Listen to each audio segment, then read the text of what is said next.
From the surprising reason he picked up the sport, to his upcoming bout against Mike Tyson, here's everything you need to know about Jake Paul's boxing career. The problem child rose to fame as a YouTuber, and you might wonder why he made the transition to boxing. The reason might surprise you. Like, did he have a deep passion for combat sports? Yes, but there's more to it than that. Jake loves how thrilling it can be to participate in professional fighting, and I can totally see where he's coming from. There's a surge of adrenaline that comes from combat sports, something that you just can't get from anywhere else. Even though he'd made a killing on YouTube as a content creator, boxing made him feel something he'd never felt before. Jake acknowledges that professional fighting is one of the hardest things that you can do, and he's willing to put in the work to become a bona fide contender in the ring. It also helps that the sport is extremely profitable, so Jake thought he'd get two birds with one stone. In 2018, he made his white-collar debut against KSI's younger brother, Deji Olatunji. The main event was his older brother's fight against KSI, but Logan and his opponent decided to give their little brothers a bit of the spotlight as well. The bout lasted under 2 minutes, with Jake winning via technical knockout in the 5th round. He showed a ton of aggression and a legit aptitude for the sport, even though it was just an amateur match, and it seemed inevitable that he'd return to the world of boxing for another bout. He started his professional boxing career a couple years later, although he still wasn't ready to face real fighters just yet. Coming off the heels of his stunning victory against Deji, he decided to fight against another English YouTuber called Anderson Gibb. This was a big deal for the up-and-coming fighter because the fight happened in the midst of legit competition for the WBO middleweight title. Jake and his opponent were co-featuring in the title bout, with Demetrius Andrade and Luke Keeler battling it out for the belt. The whole boxing world watched as Jake earned a technical knockout in the very first round. He only gets it if he takes care of Gibb. That's another knockdown. Showing that his performance against Deji Olatunji was no fluke. It was the culmination of hard work and rigorous training, which led to Jake giving 2 successive dominant performances in the ring and getting him ready to move up in the world by taking on someone who actually fought for a living. However, something tells me Jake still wasn't ready for that challenge, cause his next opponent was retired basketball player Nate Robinson. He was 2 for 2 in his career by this point, with a professional win to his name as well, and sticking with YouTubers would have been a bad look.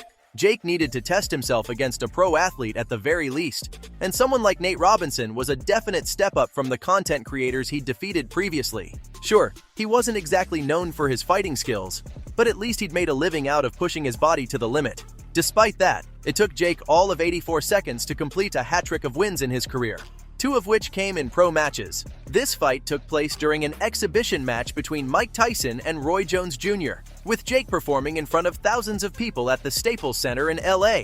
He was about to embark on a dramatic rise, but first he had to work his way up the ranks.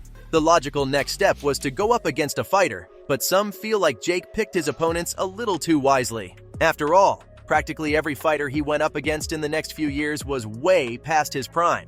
His first victim was former MMA fighter and retired Olympic-level wrestler Ben Askren. Look, Ben was in his mid-30s when the fight happened in 2021, so he clearly wasn't in the best shape of his life. On top of that, the guy had a reputation for being a grappler, not a striker. In fact, most MMA fans would agree that Ben Askren was one of the worst strikers out there. So what exactly was he doing getting into the boxing ring with someone 10 years younger than him? Well, it was probably by design. Jake could proudly say that he defeated a former MMA legend, even though it wasn't quite the victory that he made it out to be. Besides, Paul wasn't just younger than his opponent, he was also a good 3 inches taller. That's about as unfair of a matchup as you can get without it being a wash from the start. And unsurprisingly, the bout received a ton of criticism for all of these flaws. Ben Askren was undefeated in his run at Bellator and the ONE Championship, not to mention being a world champion at submission wrestling, so this felt like an unnecessary stain on his career. He wouldn't be the first legend to spoil his reputation after going toe-to-toe with Jake. A beef had been brewing between him and Tyron Woodley, so Jake decided to make the former UFC welterweight champ his next target. It all started when Woodley and Paul got into a backstage fight before the Askren matchup. I was verified before fighting, so that's what y'all need to recognize. I mean, we in the same field, baby. We do this. After Paul defeated the wrestler, Tyron decided to call out the youngster, basically telling him to come at him if he wanted a real fight. Jake's not one to turn down a challenge, so he took Tyron up on his offer, and the two came to blows on August 29, 2021. The bout sold 500,000 PPV buys, and both fighters pocketed an easy $2 million just for showing up. But the result surprised everyone, cause Jake won yet again. It wasn't as easy as his previous victories, with the fight coming down to the wire and ultimately getting decided via split decision. But regardless of that, Jake came out on top. That's what really matters. Hell, Tyron even got the rematch he asked for, only to get knocked out in the 6th round. After all these victories, Jake clearly showed that he was more than just a wannabe boxer. The win against Ben Askren was a bit of a letdown, but he made up for it by defeating Tyron on 2 separate occasions, so everyone was on the edge of their seats to find out who he'd fight next. Now, it's safe to say that no one could have predicted what was coming, because Jake managed to book a fight against Anderson Silva. Of all people, this was arguably the craziest bout of Paul's career thus far, because Anderson Silva was in his mid-40s at the time of the fight.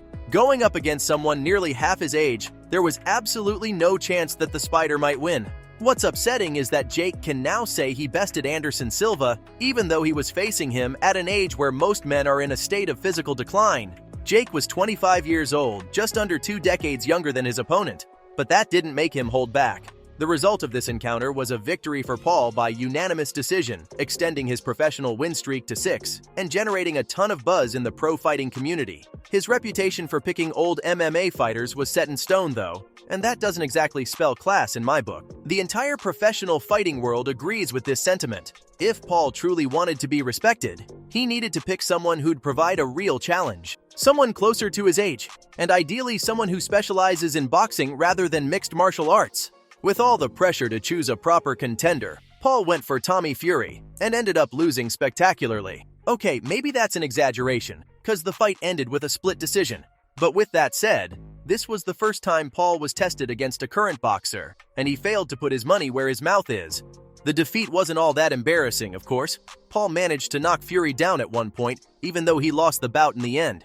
However, he seemed to take the loss pretty hard, because he pulled out of an upcoming matchup against KSI in the aftermath. He rebuilt his ego with another retired MMA fighter, namely Nate Diaz, before moving into traditional boxing and defeating a couple low pro-level boxers before setting his sights on his biggest fight yet. Paul will be facing none other than Iron Mike Tyson this summer, and people couldn't be more divided about it. Yup, you heard that right. The announcement wasn't fake, and the fight is slated to go down on July 20th, 2024. It'll be streamed live on Netflix, so you can easily watch it if you're into that. Many boxing fans might give it a pass, though, because Mike's going to turn 58 before the bout. That's way too old to be boxing, especially when your opponent is all of 27 years old. And I just hope that Mike doesn't get badly injured. The entire boxing world will be waiting with bated breath to see what happens. Until then, like this video and subscribe to the channel. That was everything. From the upcoming bout against Mike Tyson to the surprising reason he picked the sport. This was everything you needed to know about Jake Paul's boxing career.